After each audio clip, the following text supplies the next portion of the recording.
Bom dia, turma. Hoje nós vamos, já voltar agora ao nosso tema, nós vamos começar a trabalhar a compreensão e interpretação de texto.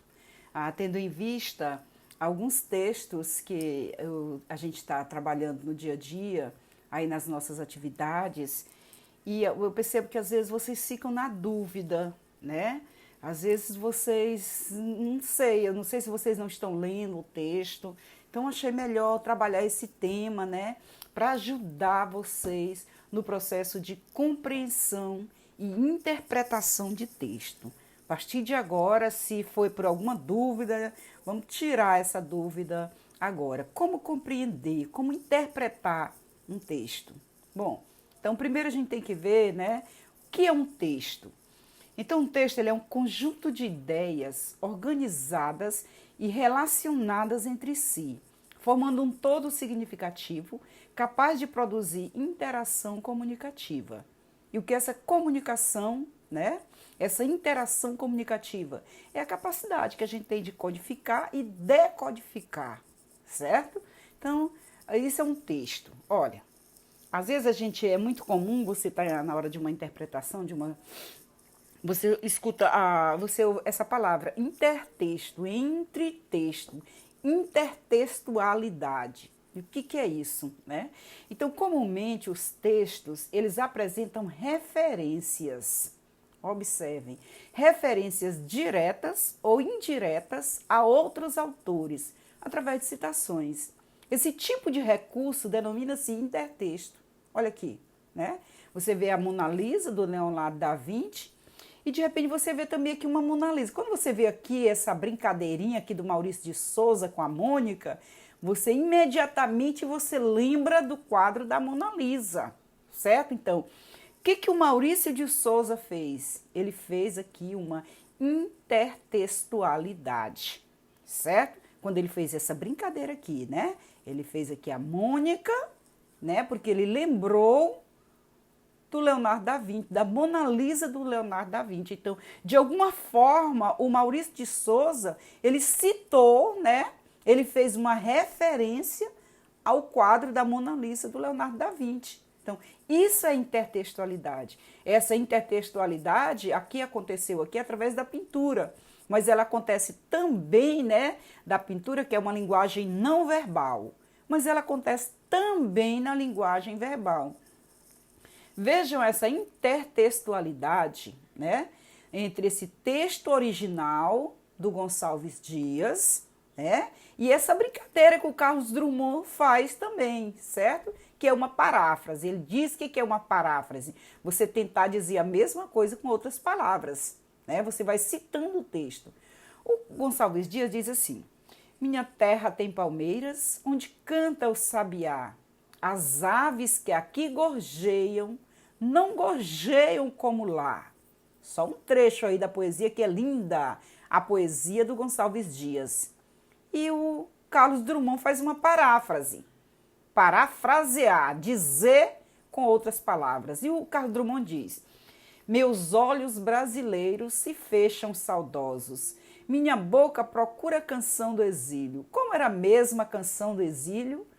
Eu tão esquecido de minha terra, ai, terra que tem palmeiras, onde canta o sabiá. Então, ele fez uma brincadeira, de alguma forma, ele citou. Então, esses textos, eles apresentam uma intertextualidade. Por quê? Porque um texto cita o outro, certo? Isso é intertextualidade. Lembrando que ela acontece tanto na linguagem verbal, como aqui a gente está vendo, como na linguagem não verbal. Aqui é representada através da pintura.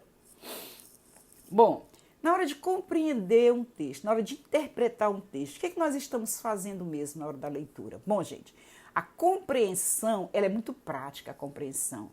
A compreensão, ela está no texto, certo? Olha, segundo o texto, você vai olhar lá no texto, a resposta está no texto.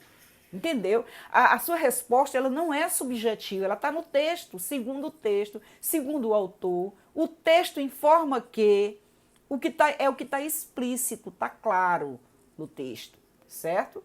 E até uma brincadeirinha, eu fiz um texto, me parece, numa turma, eu fiz um texto E o texto falava sobre o criacionismo, né? O texto falava sobre o criacionismo e o evolucionismo. E aí lá no texto, o autor, ele defendia muito a questão da evolução.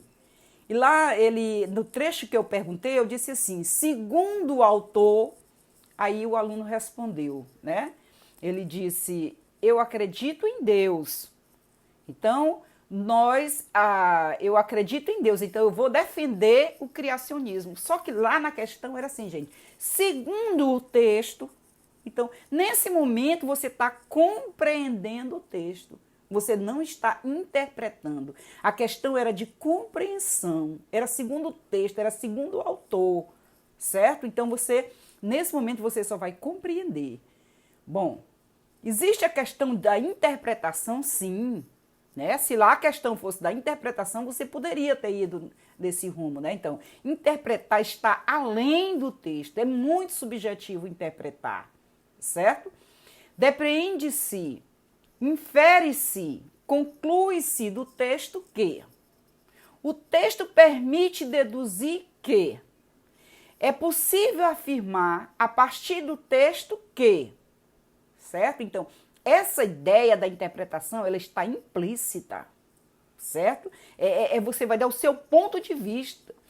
Você vai informar a partir do texto, a partir do que você leu, a partir da informação que você tem. O texto permite deduzir, é a sua dedução. Então, a interpretação, ela é muito subjetiva, completamente diferente da compreensão. Agora, para fazer a interpretação, é preciso que primeiro você tenha uma compreensão do que está ali no texto, certo? Compreensão de texto. Fazer uma análise objetiva do texto, verificar o que realmente está escrito nele, tem que fazer uma análise, uma leitura mesmo. Deve-se analisar os dados concretos e objetivos do texto, certo?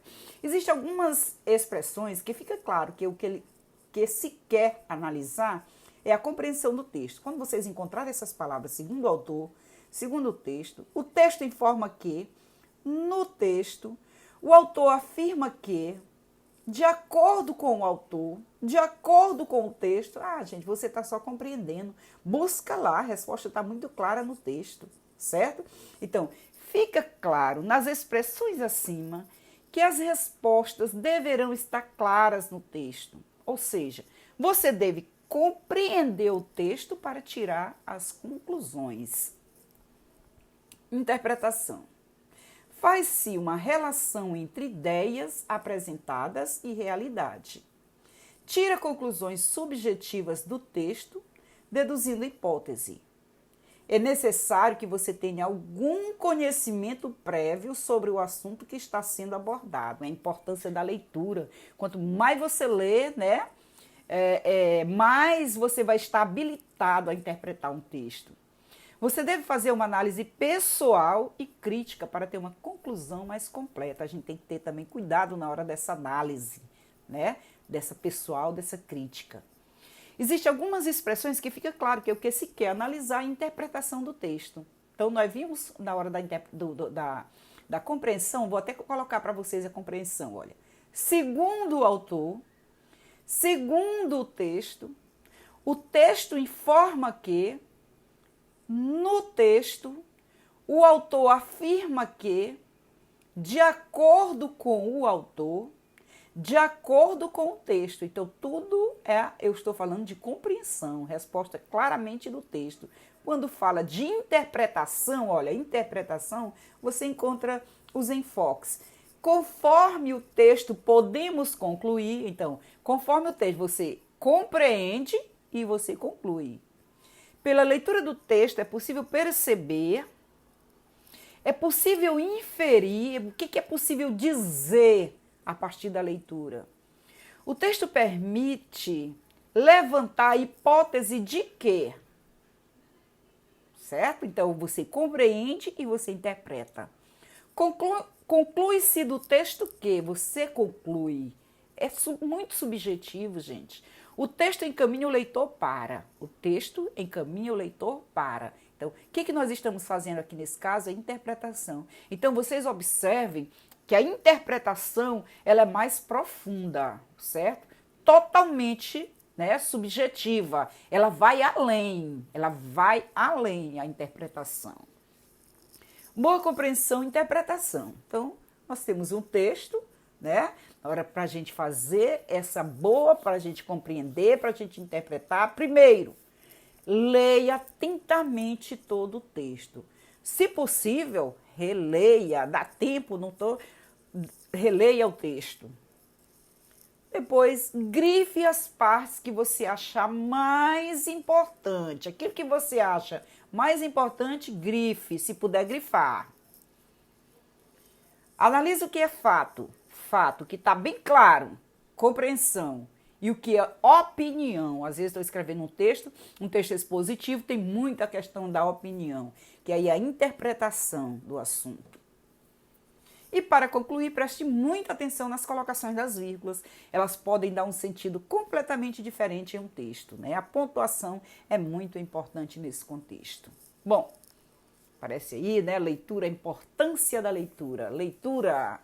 A leitura é uma porta aberta para um mundo de descoberta sem fim, né? Quanto mais a gente lê, mais a gente vai estar habilitado.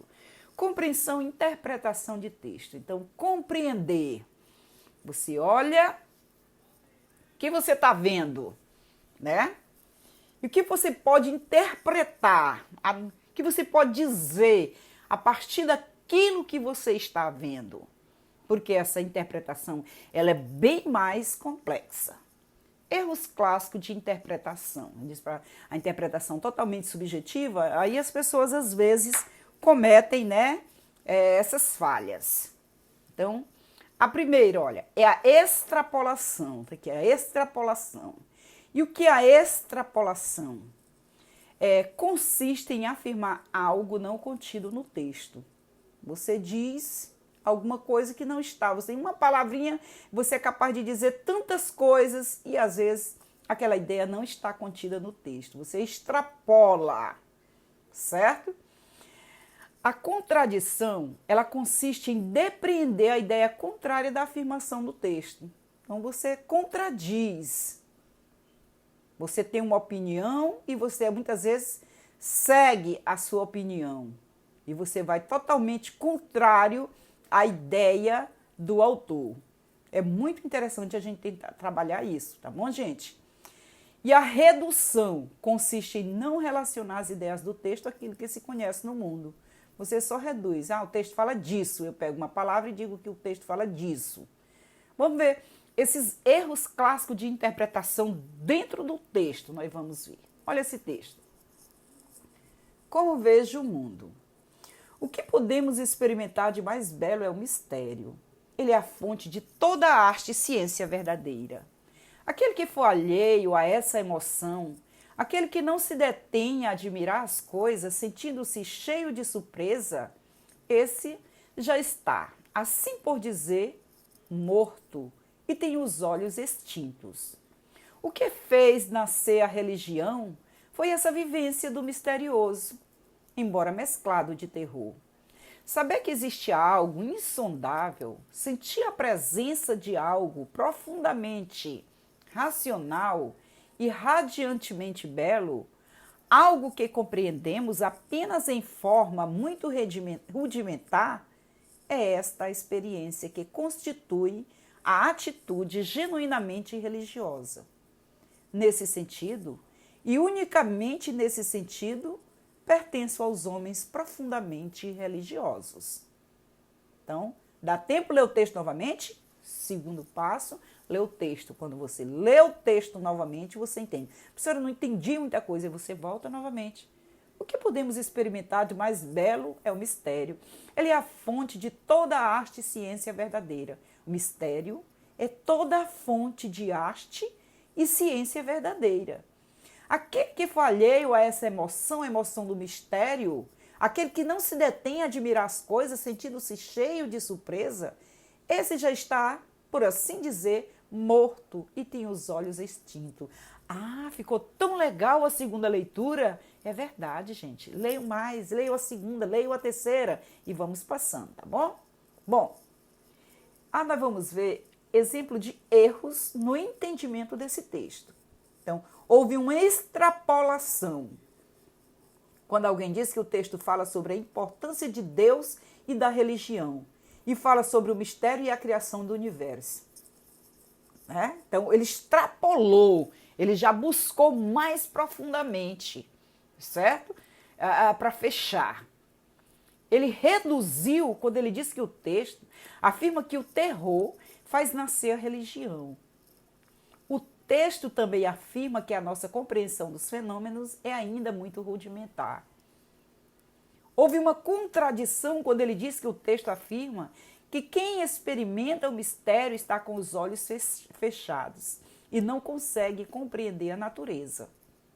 O texto ainda afirma que a experiência do mistério é um elemento importante para a arte, não para a ciência. Né? Então houve uma contradição para a arte, não para a ciência.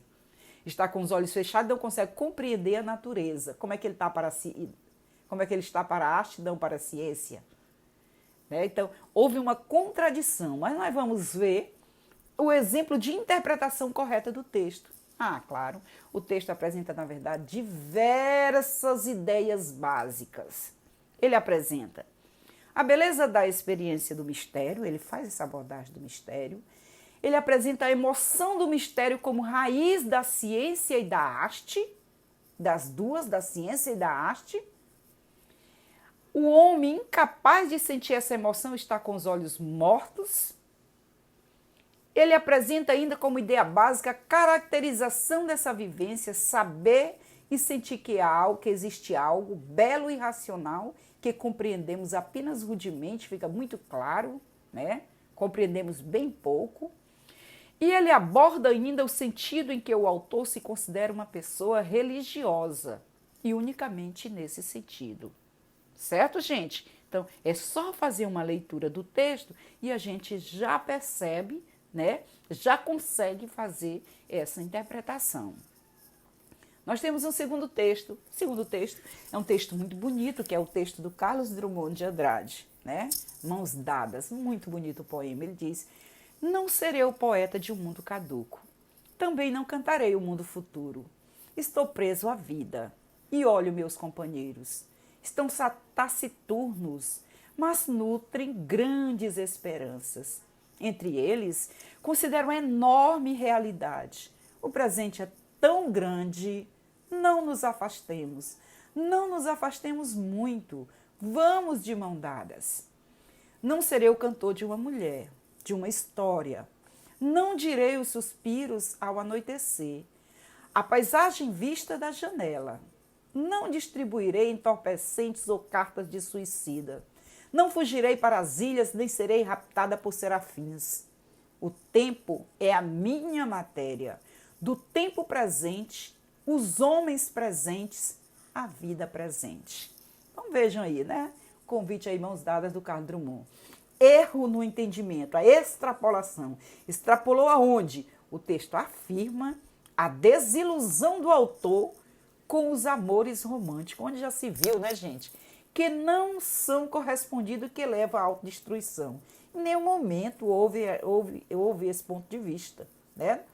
A redução, o texto afirma que o autor não pretende viver numa ilha. Ele só reduziu, né?